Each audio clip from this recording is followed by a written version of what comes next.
ദേവാമൃതം. ദേവാമൃതത്തിൽ ഇനി വാസ്തുശാസ്ത്രം. ദേവാമൃതം. വാസ്തു ജ്യോതിഷപരമായ പ്രശ്നപരിഹാരങ്ങൾ നമുക്ക് നിർദ്ദേശിച്ചു തരുന്നതിനും ഒപ്പം വാസ്തുശാസ്ത്രത്തിൽ നിലവിലുള്ള ഒട്ടനവധി സംശയങ്ങൾ ദൂരീകരിക്കുന്നതിനുമൊക്കെയായി പ്രമുഖ വാസ്തു ജ്യോതിഷ ആചാര്യൻ ശ്രീ ഡെന്നിസ് ജോയ് നമ്മളോടൊപ്പമുണ്ട്. അദ്ദേഹത്തെ വളരെ സ്നേഹാദരങ്ങളോടെ ഇന്നത്തെ അധ്യായത്തിലേക്ക് സ്വാഗതം ചെയ്യാം.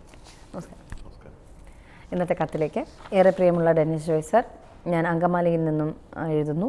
ഞാനിവിടെ വീട് പണിത താമസിക്കുകയാണ്. ആദ്യം വലിയ പ്രശ്നങ്ങളൊന്നുമില്ലായിരുന്നു. എന്നാൽ എൻ്റെ മകൾ വിവാഹം കഴിഞ്ഞ് 6 മാസം കഴിഞ്ഞപ്പോൾ ഡിവോഴ്സായി. അത് കാരണം ആകെ പ്രയാസത്തിലാണ്. ജാതകം നോക്കിയാണ് വിവാഹം നടത്തിയത്. പലരും വീടിന് ദോഷമാണെന്ന് പറയുന്നുണ്ട്. എല്ലാവിധ ഡീറ്റെയിൽസും ഇതിനോടൊപ്പം വയ്ക്കുന്നു. ദയവായി മറുപടി തന്നെ സഹായിക്കണമെന്നാണ് പറഞ്ഞിരിക്കുന്നത്. ഇവരുടെ വീടിൻ്റെ പ്ലാൻ എടുക്കുന്ന സമയത്ത് ഇത് പടിഞ്ഞാറോട് ദർശനമുള്ള വീടായിട്ടാണ് കാണുന്നത്. അപ്പം ഇതിൻ്റെ തെക്ക് പടിഞ്ഞാറ് ഭാഗത്തായിട്ടൊരു ഗേറ്റ് വരുന്നുണ്ട്. കാരണം വെച്ചാൽ നമ്മൾ തെക്ക് പടിഞ്ഞാറ് ഭാഗം എപ്പോഴും നമ്മൾ ക്ലോസ് ആയിട്ട് ഇടുന്നൊരു സ്ഥലമാണ്. കാരണം വെച്ചാൽ ആ ഒരു ഭാഗത്ത് നമ്മളൊരു ഓപ്പൺ ഏരിയയോ അല്ലെങ്കിൽ വാതിലുകളോ അല്ലെങ്കിൽ ഗേറ്റോ ഒന്നും നമ്മൾ ആ സാധാരണ എങ്ങും വാസ്തു അനുസരിച്ച് നമ്മൾ പ്ലാൻ ചെയ്യുമ്പോൾ അവിടെ ചെയ്യാറില്ല. അപ്പം ഇതിൻ്റെ തെക്ക് പടിഞ്ഞാറ് ഭാഗത്തായിട്ട് ഈ ഗേറ്റ് വന്ന് കഴിയുമ്പോൾ ഇതിനകത്ത് താമസിക്കുമ്പോൾ അസുഖങ്ങളും സ്ത്രീകൾക്ക് ദോഷങ്ങളും പൈസ നിൽക്കാത്ത അവസ്ഥകളൊക്കെ വന്ന് ചേരും. അപ്പം ഗേറ്റിൻ്റെ സ്ഥാനം പകുതിക്ക് ശേഷം, അതായത് തെക്ക് പടിഞ്ഞാറ് മൂലയിൽ നിന്ന് വടക്ക് പടിഞ്ഞാറ് വരെയുള്ള നീളം എടുത്ത് അതിൻ്റെ പകുതി എടുത്ത ശേഷം അതിന് വടക്ക് പടിഞ്ഞാറ് ഭാഗത്തേക്ക് ഇത് മാറ്റി സ്ഥാപിക്കുക. രണ്ടാമതൊരു വിഷയം വെച്ചാൽ തെക്ക് പടിഞ്ഞാറ് ഭാഗത്തായിട്ട് ഒരു ടോയ്ലറ്റ് വരുന്നുണ്ട്. കൂടെ ഒരു സെപ്റ്റി ടാങ്കും അവിടെ വരുന്നുണ്ട്. കാരണം തെക്ക് പടിഞ്ഞാറ് ഭാഗത്തായിട്ട് ടോയ്ലറ്റോ സെപ്റ്റി ടാങ്കോ നമ്മൾ സാധാരണ വാസ്തു അനുസരിച്ച് നമ്മൾ പ്ലാൻ ചെയ്യുമ്പോൾ നമ്മൾ ചെയ്യാറില്ല. കാരണം വെച്ചാൽ ഇവിടെ സെപ്റ്റി ടാങ്കോ അല്ലെങ്കിൽ വെള്ളം കെട്ടിക്കിടക്കുന്ന മറ്റെന്തെങ്കിലുമോ കിണറുകളോ അല്ലെങ്കിൽ മറ്റ് മലിനജലം കെട്ടിക്കിടക്കുന്ന എന്തെങ്കിലും സംഭവങ്ങൾ തെക്ക് പടിഞ്ഞാറ് ഭാഗത്ത് വന്നു കഴിഞ്ഞാൽ ആ വീട്ടിൽ താമസിക്കുന്ന അച്ഛൻ്റെ അമ്മയുടെ മൂത്ത കുട്ടിക്കൊക്കെ അത് ദോഷമാണ്. അത് തന്നെയല്ല, ഫാമിലി പ്രോബ്ലംസും ഉണ്ടാവാം, ദാമ്പത്യപരമായിട്ടുള്ള കലഹങ്ങളും ബുദ്ധിമുട്ടുകളും ഉണ്ടാവാം. ചിലപ്പോൾ ജാതകത്തിലേക്ക് ചെറിയ സമയമോശങ്ങളൊക്കെ ആണെന്നുണ്ടെങ്കിൽ ചിലപ്പോൾ അത് ഡൈവേഴ്സിലേക്ക് പോകാം. അപ്പം എന്തായാലും ഇതിനകത്തൊരു ഡൈവേഴ്സ് വിഷയത്തിൻ്റെ കാര്യങ്ങൾ പറഞ്ഞിട്ടുണ്ട്. അപ്പം ഇതിൻ്റെ മെയിൻ വിഷയം ഉണ്ടാക്കുന്നത് തെക്ക് പടിഞ്ഞാറ് ഭാഗത്തുള്ള ഈ ഒരു ടോയ്ലറ്റും സെപ്റ്റി ടാങ്കുമാണ്. അപ്പോൾ സെപ്റ്റി ടാങ്കും ടോയ്ലറ്റും പൂർണ്ണമായിട്ട് അവിടെ നിന്ന് മാറ്റുന്നതായിരിക്കും ഏറ്റവും ബെറ്റർ. കാരണം വെച്ചാൽ തെക്ക് പടിഞ്ഞാറ് ഭാഗത്തെ ടോയ്ലറ്റും സെപ്റ്റി ടാങ്കും അവിടെ കിടക്കുന്ന കാലത്തോളം ഈ ഒരു പ്രശ്നങ്ങളെയും കുട്ടിയെ ബാധിച്ചുകൊണ്ടേയിരിക്കും. അപ്പോൾ അത് വാസ്തു അനുസരിച്ച് ഒരു പരിഹാരം ഇവർ ചെയ്യിപ്പിക്കുക. അതുപോലെ ഇതിൻ്റെ ചുറ്റളവ് 130 സെൻറ്റിമീറ്റർ കൂടി ഇവർ കൂട്ടിയെടുത്തെങ്കിൽ മാത്രമേ ഇത് കൃത്യമായിട്ടുള്ള ചുറ്റളവിലേക്ക് മാറുകയുള്ളൂ. ഈസ്റ്റ് ഭാഗത്തേക്കാൾ വെസ്റ്റ് ഭാഗത്ത് ഒരുപാട് സ്പേസ് ഇതിനകത്ത് കാണുന്നുണ്ട്. ഇതൊരു കൃത്യമായിട്ടുള്ള അളവിൽ ഒരു മതിൽ കെട്ടിയിട്ട് സെപ്പറേറ്റ് ചെയ്യുക. അതുപോലെ വാസ്തു സംബന്ധമായിട്ട് ചെറിയ ചെറിയ പ്രശ്നങ്ങൾ ഇതിനകത്ത് കാണുന്നുണ്ട്. അതിന് വേണ്ടുന്ന പരിഹാരങ്ങൾ ഏതെങ്കിലും ഒരു കർമ്മയെ കൊണ്ട് ചെയ്യിപ്പിക്കണം. അതുപോലെ ഇവരുടെ ജാതകം എടുക്കുന്ന സമയത്ത് ഇവരുടെ പ്രശ്നം വെച്ച് നോക്കുന്ന സമയത്തും പിതൃദോഷം നല്ല കാര്യമായ രീതിയിൽ കാണുന്നുണ്ട്. കാരണം പിതൃക്കളുടെ പ്രീതി ഇല്ലാതെ നമുക്കൊരു കാര്യങ്ങൾ മുന്നോട്ട് പോകാൻ ബുദ്ധിമുട്ടായിട്ട് വരും. അതുപോലെ പിതൃക്കളെ പ്രീതിപ്പെടുത്തുക, അതിന് വേണ്ടുന്ന കാര്യങ്ങൾ ഏതെങ്കിലും ഒരു കർമ്മയെ കൊണ്ട് ചെയ്യിപ്പിക്കുക. ഇവരെ ബാധിച്ചിരിക്കുന്ന കാര്യങ്ങൾ, ഇത്രയും കാര്യങ്ങൾ മാത്രമേ ഇതുമായിട്ട് വാസ്തുവുമായിട്ട് ബന്ധപ്പെട്ട് ഇതിനകത്ത് ഞാൻ കാണുന്നുള്ളൂ. ഈ ഒരു കാര്യങ്ങൾ ക്ലിയർ ആകുമ്പം ബാക്കിയുള്ള എല്ലാ കാര്യങ്ങൾക്കും ഒരു പരിഹാരം ഇവർക്ക് തീർച്ചയായും കിട്ടുകയും ചെയ്യും. ഇത്തരത്തിലുള്ള കേസുകൾ നേരിൽ പോകുമ്പോൾ ഇതിനോടനുബന്ധിച്ച് മറ്റെന്തെല്ലാം പ്രയാസങ്ങളാണ് കണ്ടുവരുന്നത്? അതിനെന്തൊക്കെയാണ് പരിഹാര മാർഗ്ഗങ്ങൾ നിർദ്ദേശിക്കാറുള്ളത്?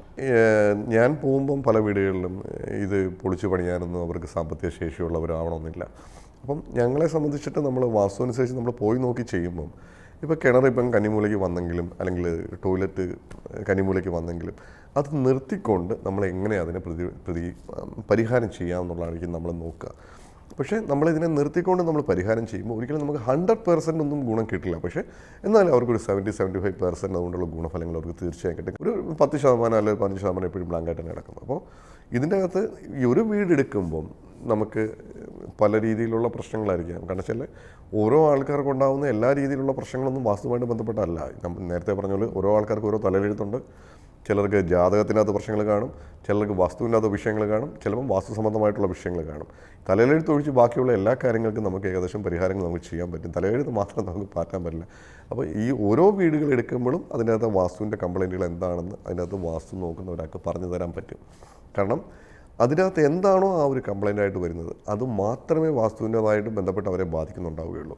അപ്പോൾ അതിനുള്ള പരിഹാരങ്ങൾ എപ്പോൾ ചെയ്യുന്നു ആ ഒരു പ്രശ്നം അവർക്ക് പൂർണ്ണമായിട്ടും മാറിക്കിട്ടും. നമ്മൾ വാസ്തുവൊക്കെ ചെയ്തു, വാസ്തുവിൻ്റെ പരിഹാരങ്ങളൊക്കെ ചെയ്തിട്ട് പ്രത്യേകിച്ച് ഗുണമൊന്നും കിട്ടുന്നില്ല എന്നുണ്ടെങ്കിൽ ചെയ്തത് എന്തായാലും ശരിയായില്ല എന്നുള്ളത് മാത്രമേ നമുക്ക് പറയാൻ പറ്റുള്ളൂ. കാരണം വെച്ചാൽ വാസ്തുവിൻ്റെ ദോഷങ്ങൾക്ക് വേണ്ടിയുള്ള പരിഹാരങ്ങൾ നമ്മൾ എപ്പോൾ ചെയ്യുന്നു അന്നേരം തൊട്ട് അതിൻ്റെ ദോഷങ്ങൾ പൂർണ്ണമായിട്ടും മാറിക്കിട്ടും.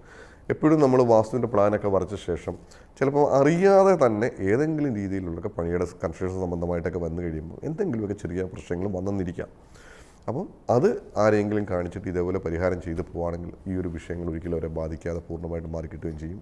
ഈ ഒരു വീട്ടുകാരെ ബാധിച്ചിരിക്കുന്ന വിഷയം എന്ന് വെച്ചാൽ ഇപ്പോൾ ഈ കന്നിമൂലിലെ ടാങ്കാണ്. കാരണം വെച്ചാൽ ഇത്രയും നാളായിട്ട് ഇവർക്ക് ഈ ഒരു കാര്യത്തെക്കുറിച്ച് ഇവർക്കൊരു ബോധേടല്ലായിരുന്നു. പക്ഷേ ഈ പറഞ്ഞ പോലെ നമുക്ക് നിരന്തരമായ പ്രശ്നങ്ങൾ വന്നു കഴിയുമ്പോൾ ജാതകത്തിലും കുഴപ്പമില്ല, നിരന്തരമായ വിഷയങ്ങൾ വന്നു കഴിയുമ്പോഴാണ് വാസ്തുവിൻ്റെതാണ് എന്നുള്ളത് തോന്നുന്നത്. കാരണം ഇവരിപ്പോൾ ഇതിനുള്ള പരിഹാരം ചെയ്യുമ്പോൾ ഈ ഒരു വിഷയത്തിൻ്റെ ആ ഒരു ചേഞ്ച് അവർക്ക് അന്നേരം തൊട്ടത് ഫീൽ ചെയ്യുകയും ചെയ്യും. എപ്പോഴും നമുക്ക് കൃത്യമായിട്ടുള്ള ദോഷം എന്താണ് എന്ന് കണ്ടുപിടിച്ചിട്ട് പരിഹാരം ചെയ്തെങ്കിൽ അതിൻ്റെ ഗുണഫലങ്ങൾ നമുക്ക് കിട്ടുകയുള്ളൂ. ചിലപ്പം പലപ്പോഴും പല രീതിയിലുള്ള പരിഹാരങ്ങൾ ചെയ്യും, പക്ഷേ അതുമായിട്ട് ബന്ധപ്പെട്ടുള്ള വിഷയങ്ങളായിരിക്കില്ല. അപ്പം നമ്മുടെ സമയവും പൈസയും വെറുതെ കളയാമെന്നുള്ളതല്ലാതെ കൃത്യമായിട്ടുള്ള വിഷയങ്ങൾ എന്താണെന്ന് കണ്ട് പരിഹാരം ചെയ്തെങ്കിൽ മാത്രമേ അതിൻ്റെ ഗുണഫലങ്ങൾ ഇവർക്ക് കിട്ടുകയുള്ളൂ. എന്നാൽ കിട്ടുന്നത് ഉടനടി തന്നെ നമുക്ക് എപ്പോൾ ചെയ്യുന്നു അന്നേരം തൊട്ട് നമുക്ക് അതിന് ചേഞ്ച് ഫീൽ ചെയ്യും. കാരണം ഈ പറഞ്ഞ പോലെ നമ്മൾ ഒരു ബാറ്ററി ചാർജ് ചെയ്യുന്ന പോലെയാണ്. ഒരു 1%, 2%, 3% നമുക്ക് എപ്പോൾ നമ്മളത് അപ്ലൈ ചെയ്യുന്നു അന്നേരം തൊട്ട് അതിൻ്റെ ഒരു ചേഞ്ച് നമുക്ക് ഫീൽ ചെയ്യും. ഇപ്പം ഇവർ ഈ പറഞ്ഞ പോലെ ഇവരുടെ ജാതകത്തിൽ നല്ല സമയമാണെന്നുണ്ടെങ്കിൽ ഈ ഡൈവേഴ്സ് വിഷയം വീണ്ടും വീണ്ടും വീണ്ടും വീണ്ടും ആവർത്തിച്ചുകൊണ്ടിരിക്കും. അതാണല്ല ഇത് കന്നിമൂലയ്ക്ക് സെപ്റ്റി ടാങ്കാണ്. അപ്പോൾ വൈറസ് സംബന്ധമായിട്ടുള്ള അസുഖങ്ങളും ഉണ്ടാവും. അതുപോലെ ഗ്യാസ് ട്രബിൾ അല്ലെങ്കിൽ കുടൽ സംബന്ധമായിട്ടുള്ള അസുഖങ്ങൾ, ഫാമിലി പ്രോബ്ലംസ്, പറഞ്ഞ പോലെ ഭാര്യയും ഭർത്താവും തമ്മിലിൻ്റെ താമസിച്ച് കഴിയുമ്പോൾ ചിലപ്പോൾ അവർ അങ്ങോട്ടും ഇങ്ങോട്ടും വഴക്കും ബഹളങ്ങളും, ചിലപ്പം ജാതകത്തിലൂടെ മോശ സമയമാണെങ്കിൽ ചിലപ്പോൾ അതൊരു ഡൈവേഴ്സിൻ്റെ വക്കിലേക്ക് എത്താം. പക്ഷേ അത് ഇവരെ ബാധിക്കുന്നത് ഈ ഒരു ടാങ്കിൻ്റെ വിഷയം മാത്രമാണ്. ഇതിന് പരിഹാരം ചെയ്യുമ്പോൾ ആ ഒരു വിഷയം പൂർണ്ണമായിട്ട് മാറിക്കിട്ടുകയും ചെയ്യും. വാസ്തുശാസ്ത്രത്തിൻ്റെ ഇന്നത്തെ അധ്യായം ഇവിടെ പൂർണ്ണമാവുകയാണ്. വാസ്തു ജ്യോതിഷപരമായ പ്രശ്നപരിഹാരങ്ങൾക്ക് ശ്രീ ഡെന്നിസ് ജോയിൽ നിന്ന് മറുപടി ആഗ്രഹിക്കുന്നവർ താഴെ കാണുന്ന നമ്പറിൽ അദ്ദേഹത്തെ വിളിക്കാവുന്നതാണ്. പ്രശ്നപരിഹാരങ്ങളും സംശയ ദൂരീകരണവും ഉറപ്പിക്കാവുന്നതാണ്. അതുപോലെ നിങ്ങളുടെ വാസ്തു ജ്യോതിഷപരമായ പ്രശ്നപരിഹാരങ്ങൾക്ക് ഞങ്ങൾക്കും എഴുതി അറിയിക്കേണ്ട വിലാസം: producer Devamritham, Kaumudi TV, Kaumudi buildings, Pettah, Thiruvananthapuram. ദേവാമൃതത്തിന്റെ ഇന്നത്തെ അധ്യായം ഇവിടെ പൂർണ്ണമാവുകയാണ്. മറ്റൊരു പുതുമ നിറഞ്ഞ അധ്യായമായി വീണ്ടും കണ്ടുമുട്ടാം എന്ന ശുഭപ്രതീക്ഷയോടെ വിടവാങ്ങുന്നു. നന്ദി, നമസ്കാരം.